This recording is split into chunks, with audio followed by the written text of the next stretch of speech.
It is day 3 of recovery efforts in St. Bernard following the tornado that hit Tuesday night. Tonight, a story of a girl with special needs who was injured when the twister ripped through their home. WDSU News reporter Shay O'Connor joins us live from a donation drive that will take place tomorrow for residents like the girl's family and other families who are in need. Shay? That's right, Sully and Gina. That Stuff the Truck event that we were telling you about earlier actually made its way here to Camp Hope. I'm told starting on tomorrow, clothes, food, supplies, and other items will be given out to people in need, including the family I interviewed earlier, the survivors, who tell me that they'll be here too.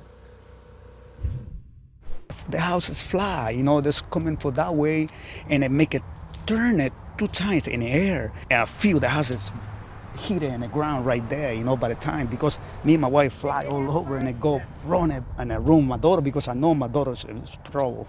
Tuesday night, James Burke and his wife Daya were in the living room of their home watching TV when the EF3 tornado hit, literally lifting the home up from its foundation, leaving it on the street. Burke says once he saw his wife was okay, his only thought was to check on his special needs daughter. Saw that a lot of tension around her and over her.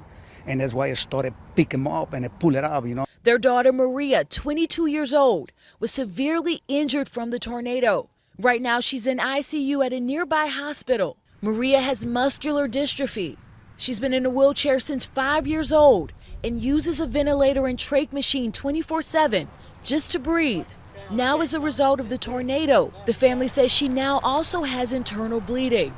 And they think it's from things either falling on her or the fall that she took within, the bedroom. They haven't yet figured out why her leg is hurting.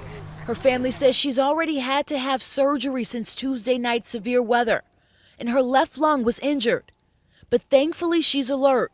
And with, her condition that she has, it's very, very, very dangerous. It's, life-threatening.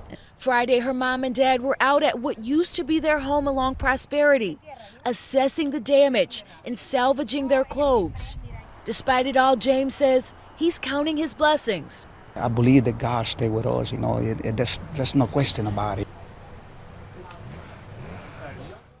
I'm told that Maria is on the track to healing, but even before she can come back home, she'll need some machines that were actually lost during the tornado, like a ventilator. So to find out how you can help Maria and her family, please visit our website, WDSU.com. Reporting live from ARB, Shay O'Connor, WDSU News.